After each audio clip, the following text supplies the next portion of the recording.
Okay, so I'm Andrew Zook, and I did a study on sleep deprivation. So SYP is the combination of a research paper, a project, a paper, and a portfolio. My project is a study on sleep deprivation. The paper is on human experimentation, and the portfolio is just the combination of all the work in the form of a website. So I had an interest in human experimentation because of its mysteriousness. You learned in history about like the Nazi prison experiments, and in like the Pacific theater during World War II, there was the Japanese and the Chinese prison experiments, and it's all kind of shrouded in mystery, and you don't really know what's happening. I think it's interesting. So how's sleep deprivation connected to my thesis topic, human experimentation? I was searching for a pliable medium like clay to execute a human experiment. Sleep experiments are safe, easy to resource, they're available to us, and there's real-world application because we're all students, we all sleep, and I wanted to see how a lack of sleep would affect the average student. So the definition of what I actually did is a self-monitored, self-applied observational study on sleep deprivation. So something to clarify first is the experiment versus the study. An experiment, so when you have study designs, an observational study, the researcher doesn't apply a variable or something to test. And in an observational study, you just see what happens, and that's what I was doing. Effects of sleep deprivation, mind and body. So increased irritability, impaired memory, decreased focus and attention. And this is important because we drive, and then there's bus drivers and pilots. And if you guys, since we live in Boston, ever heard of the Funghwa bus, which is the $10 bus, one-way trip to New York City?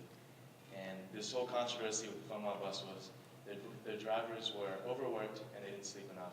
And the corporation itself had just a really high rate of accidents because of lack of sleep. Decreased optimism and sociability, and impaired creativity.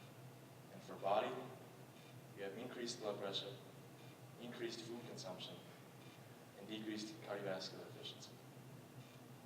So sleep deprivation is a common problem for us students.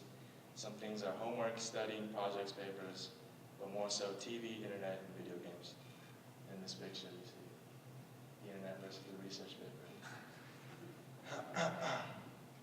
Taking the effects of sleep deprivation, I created a sleep study that observed mental. So I wanted to test word recognition, memory, creativity, and logical thinking.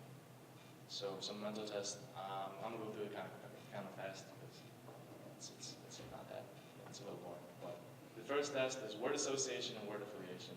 So I'll do these tests with Stephen or Jonah or my other A-block SYPers. And what happens is I have 6 pairs of unassociated words and 6 pairs of associated words. So you have like sun and moon and cheese and Blueberries Maximus. And then so you have 1 minute to look at the 12 pairs. After the minute, we time 5 minutes, and 5 minutes later, Stephen and I would see how many we could remember. Test 2 is the Haling's test, which tests logical thinking and creativity.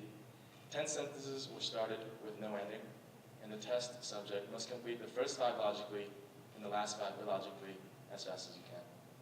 And so, some logical examples and then illogical examples. The illogical ones are actually pretty funny because I know you're struggling in the morning and then you say some pretty inappropriate things. Verbal fluency. This one is just how many animals can you recite in a minute, or how can you think of in a minute. And short and long-term memory. List of 10 words. We have 1 minute to try to look at the list and try to remember them. And then there's 2 intervals. There's 5 minutes and 20 minutes. After 5 minutes, we see how many we remember, and then another 20 minutes later, we see how many we remember. Physical. I wanted to test muscular strength. It's a picture of me. Cardiovascular endurance. Another picture of me. And then blood pressure. That's not me. Physical tests. So I have running, which is cardiovascular endurance. And what me and Stephen, we had this one route we would take. It's 1.3 miles. And we would time how long it would take us to jog it at first, then our heart rate afterwards, and how long it would take for our heart rate to return back to normal. Then we would run it, which is basically like as fast as you can. So the difference between a jog and a run is, a jog is if I could talk to them, if we were running and I could be like, oh, how's the weather, that's good, it's whatever.